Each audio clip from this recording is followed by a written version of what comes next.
ሰላም ጤና ይስጥልኝ። ይህ ከአዲስ አበባ ሀገረ ስብከት ሚዲያ አገልግሎት የሚተላለፍላችሁ ሳምንቱን በዜና የተሰኘው የመረጃ ሰዓታችን ነው። ከዜናዎቹ ጋር ጽናት አስቻለው ነኝ። አብራችሁ እንድትቆዩ በአክብሮት ጋብዛለሁ። የሱዳን ካርቱም ደብረ ሰላም መድኃኔዓለም ቤተክርስቲያንን አገልግሎት ዳግም ለማስጀመር የምክክር ጉባኤ ተካሄደ። በሰሜን ሸዋ ጻድቃኔ ደብረ ምጥማቅ ቅድስት ማርያም ገዳም ድንገት በተከሰተ የመሬት መንሸራተት አደጋ የ14 ሰዎች ሕይወት ማለፉ ተገለጸ። የቦሌ ንዑተ ብርሃን ቅድስት ማርያም ካቴድራል ለካህናት ነፃ አገልግሎት የሚሰጥ ጤና ጣቢያ የግንባታ ስራ መጀመሩ ተገለጸ። የቦሌ ንዑተ ብርሃን ቅድስት ማርያም ካቴድራል ለካህናት ነፃ አገልግሎት የሚሰጥ ጤና ጣቢያ የግንባታ ስራ መጀመሩ ተገልጿል። በአዲስ አበባ ሀገረ ስብከት በቦሌ ክፍለ ከተማ ቤተ ክህነት ስር የምትገኘው ንዑተ ብርሃን ቅድስት ማርያም ካቴድራል በርከት ያሉ የቤተ ክርስቲያን ሕያው ተልዕኮ መሰረት ያደረጉና የሚያግዙ የራስ አገዝ ልማቶች እየተሰሩ መሆኑ የሚዲያችን ያለፉት ቅኝቶች ይታወሳሉ። በተለይም የትውልዱን የመጠነ ዘመኑን የዋጀ የስብከተ ወንጌልና የሰንበት ትምህርት ቤት ሁለገብ ህንፃ፣ መንፈሳዊ አገልግሎቱን ማሳለጫ የአስተዳደር ቢሮ ህንፃ እንዲሁም 64 መጠመቂያ ያለው ቤተ ሳይዳ የጸበል ህንፃ እንደ ዋቢነት የሚጠቀሱ ዝምተኛ ምስክሮች ናቸው። በካቴድራሉ በትልቁ ትኩረት ተሰጥቶት ከሚገለገለው የቅዱስ ወንጌል አገልግሎትና ውብ የሆነ ኦርቶዶክሳዊ ስርዓቱን በጠበቀ መልኩ የሚከናወነውን የቤተ መቅደስ አገልግሎት እንዳለ ሆኖ ለአገልጋዮች ካህናት በነፃ አገልግሎት የሚሰጥ ጤና ጣቢያ የግንባታ ስራ መጀመሩ ተገልጿል።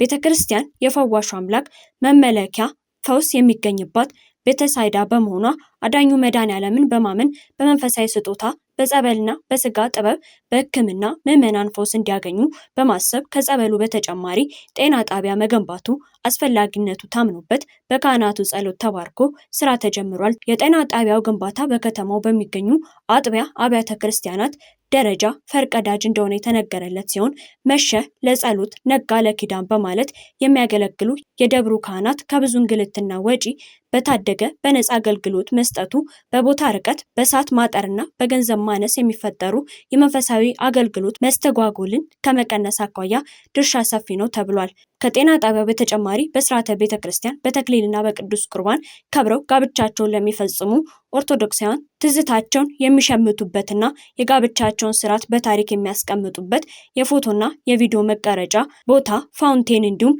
ለእሴተ ገብርኤል ለተባሉ ኦርቶዶክሳዊ መታሰቢያ የሚሆን እንዲሁም ምዕመናን ከነቤተሰቦቻቸው ሲመጡ የሚያርፉበት የሚያጠቃልል ህንፃ መሆኑን ከደብሩ የደረሰ መረጃ ያመለክታል።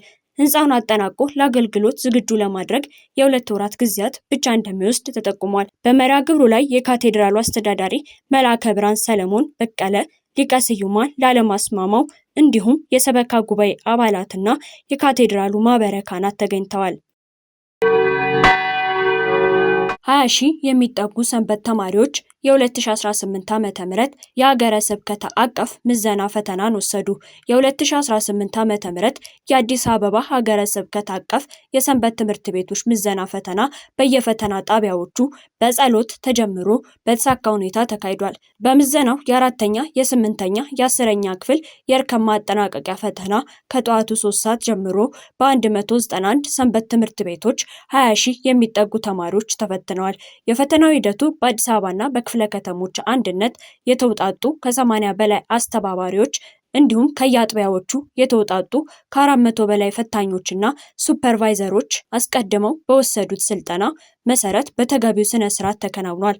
በተጨማሪም ምዘናው ከመደበኛው የፈተና ሂደት ጎን ለጎን በኦንላይን መንገድ በተሳካ ሁኔታ ተሰጥቷል። ዘገባው የሀገረ ስብከቱ ሰንበት ትምህርት ቤቶች አንድነት ነው።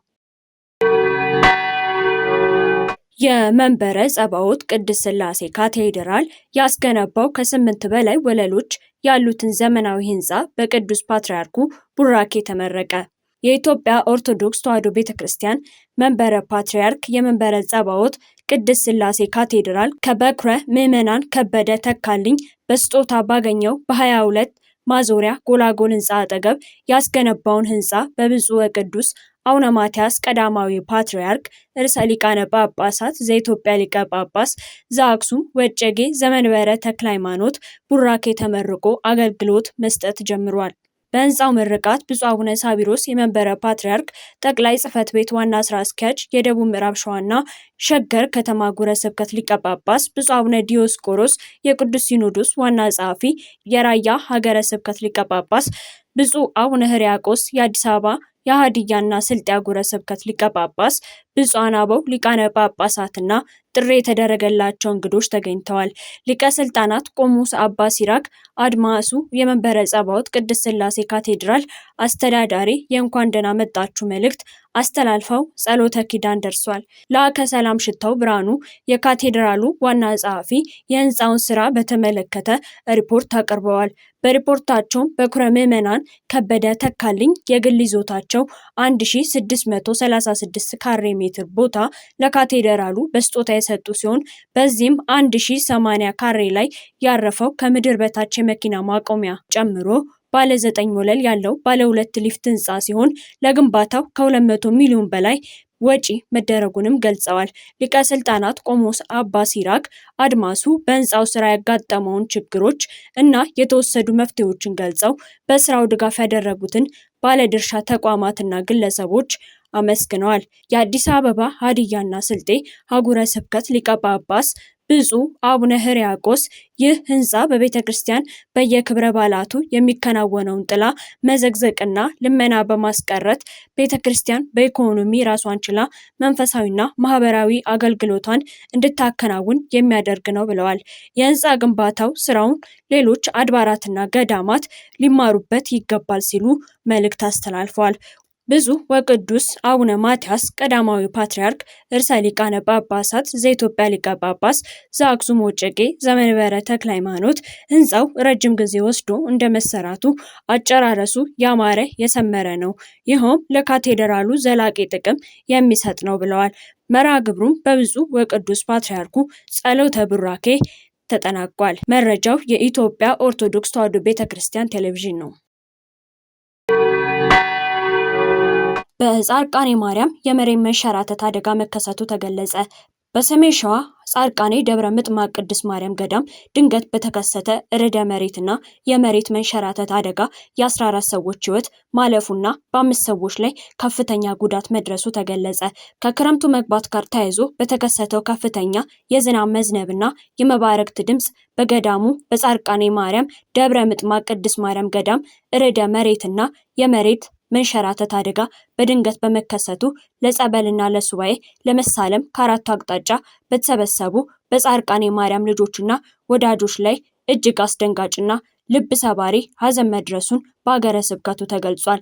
በዚህ አስደንጋጭና ልብ ሰባሪ ድንገተኛ አደጋም የ14 ሰዎች ህይወት ሲያልፍና በ3 ሰዎች ላይ ከፍተኛ ጉዳት መድረሱ፣ በ2 ሰዎች ላይ መለስተኛ ጉዳት መድረሱ ተገልጿል። በዚህም ሰዓት የሀገረ ስብከቱ ሊቀ ጳጳስ የሆኑት ብፁዕ አቡነ ቄሌምንጦስ በስፍራው በመገኘት ለሞቱ ወገኖቻችን ጸሎት ፍታት፣ ለተጎዱት ጸሎት፣ ላዘኑት ወገኖች የማጽናኛ ትምህርት ወንጌልና አባታዊ ቃለ በረከት በመስጠት ላይ እንደሚገኙ አስታውቋል። ሀገረ ስብከቱም የተሰማውን ጥልቅ መሪርና ሐዘን እየገለጸ እግዚአብሔር አምላክ ለሞቱ ወገኖቻችን እረፍተ ነፍስን፣ ለተጎዱ ፈውስን፣ ላዘኑት መጽናናትን ይሰጥልን ዘንድ ከእንባ ጭምር ጋር ከልባችን እንመኛለን ሲል ገልጿል። መረጃው የአቡ ቀሌምሲስ ሚዲያ ነው።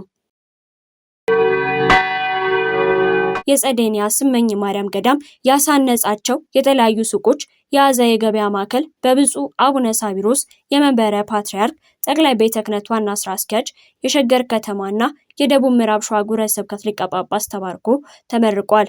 በምረቃ ስነ ስርዓቱ ላይም ጠቅላይ ስራ አስኪያጁን ጨምሮ መልአከ ኃይል ቆሞስ አባ አፈወርቅ በሸገር ከተማ ሀገረ ስብከት የቡራዬ ገፈርሳ ጉጄ መልካኖኖ የለገጣፎ ለገዳዲና ኩራ ጅዳ ክፍላተ ከተማ ቤተ ክህነትና የለሚ ኩራ ክፍለ ከተማ ስራ አስኪያጅ የገዳሙ ዋና አስተዳዳሪ መልአከ ኃይል ቆሞስ አባ ፍቅረ ማርያም ይልማ የሰበካ ጉባኤ እና የልማት ኮሚቴ እንዲሁም ጥሪ የተደረገላቸው እንግዶች ተገኝተዋል። በዕለቱ የገዳሙ ምክትል ሊቀመንበር ሊቀ ስዩማን ደረሰ የገበያ ማዕከሉን ግንባታ ሂደት በተመለከተ አጠቃላይ ሪፖርት አቅርበዋል። በሪፖርቱ መሰረት የገበያ ማዕከሉ በ420 ካሬ ሜትር ቦታ ላይ ያረፈ ነው። በውስጡም የሚገኙ ሱቆች እያንዳንዳቸው ከ9 እስከ 15 ካሬ ሜትር ስፋት እንዳላቸው ተገልጿል። እንዲሁም ገዳሙ በርካታ የልማት ስራዎችን እያከናወነ የሚገኝ ሲሆን በቀጣይም የተያዙ ፕሮጀክቶች እንዳሉ ተጠቁሟል። በምረቃ ስነ ስርዓቱ ላይ ብፁዕ አቡነ ሳዊሮስ ባስተላለፉት አባታዊ መልእክትና የስራ መመሪያ በጌጠኛ ቤትህም ልማት ይሁን እንደሚለው ጥላ ዘግዝቆ ከመለመን ይልቅ የተለያዩ የልማት ስራዎችን መስራት ይገባል። ቤተክርስቲያን ከዘመነ መሳፍንት ጀምሮ የተለያዩ የራሷ የገቢ ማሰባሰቢያ ስልቶች የነበሯት ሲሆን በአሁን ዘመናችንም ታላላቅ የገበያ ማዕከላት ሊኖሯት እንደሚገባና በዚህም አገልጋዮችና ምዕመናን ልትደግፉ ይገባል ሲሉ ገልጸዋል። በመጨረሻም በልማትና በመንፈሳዊ ሕይወት ማደግ እንዲሁም በስብከተ ወንጌል አገልግሎት መበርታት እንደሚያስፈልግ አሳስበዋል። መረጃው የኢትዮጵያ ኦርቶዶክስ ተዋሕዶ ቤተክርስቲያን ቴሌቪዥን ነው። በሱዳን የእርስ በርስ ጦርነት ሳቢያ ተቋርጦ የቆየውን የካርቱም ደብረ ሰላም መድኃኔዓለም ቤተክርስቲያን አገልግሎት ዳግም ለማስጀመር የሚያስችል የምክክር ጉባኤ በአዲስ አበባ ተካሄደ። በሰሜን አፍሪካ ሀገረ ስብከት አማካኝነት በመንበረ ጸባዖት ቅድስት ሥላሴ ካቴድራል ሰንበት ትምህርት ቤት አዳራሽ በተካሄደው በዚህ መርሃ ግብር የቤተ ክርስቲያኑን አገልግሎት ለማስጀመር ኮሚቴ ተቋቁሞ ወደ ስራ መግባቱ ተገልጿል። በሱዳን በተከሰተው ጦርነት ሳቢያ የኢትዮጵያ ኦርቶዶክስ ተዋሕዶ ቤተክርስቲያን በካርቱም የሚገኘው መንበረ ጵጵስና የካህናት አባቶች ማረፊያ የፈለገ ሰላም አንደኛና ሁለተኛ ደረጃ ትምህርት ቤት እንዲሁም ስብከተ ወንጌል አዳራሽና ቢሮዎች ጉዳት እንደደረሰባቸው ተገልጿል። ከነዚህ መካከል የካርቱም ደብረ ሰላም መድኃኔዓለም ቤተክርስቲያን የሰንበት ትምህርት ቤት አዳራሽ ሙሉ ለሙሉ መውደሙ ተመላክቷል። ሐምሌ 26 ቀን 2018 ዓ.ም የተካሄደው ይህ የምክክር ጉባኤ ከሱዳን ተፈናቅለው የመጡ ኦርቶዶክሳውያን ወገኖቻችን ለማጽናናት ብሎም የቤተ ክርስቲያኑን አገልግሎት ዳግም ለማስጀመር ያለመ ሲሆን መርሃ ግብሩም የኢትዮጵያ ኦርቶዶክስ ተዋሕዶ ቤተክርስቲያን መገናኛ ብዙሃን አገልግሎት ስርጭት ድርጅት የበላይ ኃላፊ የሰሜንና የምስራቅ አፍሪካ ሀገረ ስብከት ሊቀ ጳጳስ በሆኑት በብፁዕ አቡነ ማቴዎስ መመሪያ ሰጭነት የተከናወነ ነው ተብሏል። በመርሃ ግብሩ ላይም የሰሜን አፍሪካ ሀገረ ስብከት ዋና ስራ አስኪያጅ ቆሞስ አባ አብርሃም ገረመው ባለፈው አንድ ወር በኮሚቴው የተጀመሩ ተግባራትን አስመልክቶ ማብራሪያ ሰጥተዋል። ዋና ስራ አስኪያጁም በማብራሪያቸው ሀገረ ስብከቱ ቤተክርስቲያኑን ዳግም ወደ አገልግሎት እንዲመለስ ከኢፌድሪ የውጭ ጉዳይ ሚኒስቴር ጋር በቅርበት እየሰራ መሆኑን ጠቁመዋል። ኮሚቴው በሱዳንና በአዲስ አበባ ከሚገኘው የግብጽ ኮፕቲክ ኦርቶዶክስ ቤተክርስቲያን ተወካዮች እንዲሁም በአዲስ አበባ ከሚገኘው የሱዳን ኤምባሲ ጋር ተከታታይ ውይይቶች እያከናወነ መሆኑን ገልጿል። ይህም የምክክር ቀጣይነት የሚኖረው ሲሆን በጉባኤውም ሀገረ ስብከቱ በሚያስቀምጠው አቅጣጫ መሰረት የካርቱም ደብረ ሰላም መድኃኔዓለም ቤተክርስቲያን ዳግም ወደ አገልግሎት እንዲመለስ ኦርቶዶክሳውያን ሁሉ የተቻላቸውን አስተዋጽኦ እንዲያበረከቱ ጥሪ አቅርበዋል። በምክክሩ ላይም የተሳተፉ አባቶች ምዕመናንም እግዚአብሔር በሕይወት ጠብቋቸው በመገናኘታቸው የተሰማቸውን ደስታ ገልጸው ቤተክርስቲያኑ ዳግም አገልግሎት እንዲጀምር ድጋፍ እንደሚያደርጉ አረጋግጠዋል። በመርሃ ግብሩ ላይ በአህጉረ ስብከቱ ሊቀ ጳጳስ በብፁዕ አቡነ ማቴዎስ ጋባዥነት የተገኙት የብፁዕ ቅዱስ ፓትርያርክ ልዩ ጽሕፈት ቤት ኃላፊ መልአከ ሕይወት ቆሞስ አባ ኃይለ ገብርኤል ሐዋርያው ቅዱስ ጳውሎስ ለዕብራውያን ክርስቲያኖች በዚህ የምትኖር ከተማ የለችንም፣ የምትመጣው ግን እንሻለን ሲል የሰጠውን ትምህርት ዋቢ አድርገው ባስተላለፉት መልእክት ይሄ ውጣ ውረድ በእናንተ የተጀመረ አይደለም፣ በእናንተ የሚፈጸም አይደለም፣ በሚያልፈው ዓለም ላይ ለማያልፈው ዓለም መስራት መትካት መታደል ነው ብለዋል። መልአከ ሕይወት ቆሞስ አባ ኃይለ ገብርኤልም እውነት ነው፣ ዓይንን ከለመደው አካባቢ ሰውነት ከለመደው አየር ሲለይ ሕመም አለው። ነገር ግን ይህ ቀን ያልፋል። እግዚአብሔር ቀን ያመጣል። ስደት አሳዛኝ ነው፣ ግን የመጨረሻ አይደለም። እንባ ያስከፋል፣ ግን ከእንባ በኋላ ደስታ ይከተለዋል። የጉዟችሁ መጨረሻ እግዚአብሔር ነው ሲሉ አበረታተዋል። በተከናወነው ጉባኤ የካርቱም ደብረ ሰላም መድኃኔዓለም ቤተክርስቲያን ታቦተ ሕግ፣ ንዋያተ ቅድሳትና ሌሎች የቅድስት ቤተክርስቲያን ንብረቶች ምንም ጉዳት ሳይደርስባቸው ወደ ኢትዮጵያ እንዲገቡ ጥሪ ላደረጉ አባቶችና የመንግስት አካላት ምስጋናቸውን ችረዋል። መረጃው የኢትዮጵያ ኦርቶዶክስ ተዋሕዶ ቤተክርስቲያን ቴሌቪዥን ነው። ክቡራንና ክቡራን ተመልካቾቻችን ከአዲስ አበባ ሀገረ ስብከት ሚዲያ አገልግሎት የሳምንቱ ዜናዎች እነዚህ ነበሩ። ከዜናዎቹ ጋር አብሬያችሁ የቆየሁት ጽናት አስቻለው ነበርኩኝ። ቸር ሳምንት ይሁንላችሁ።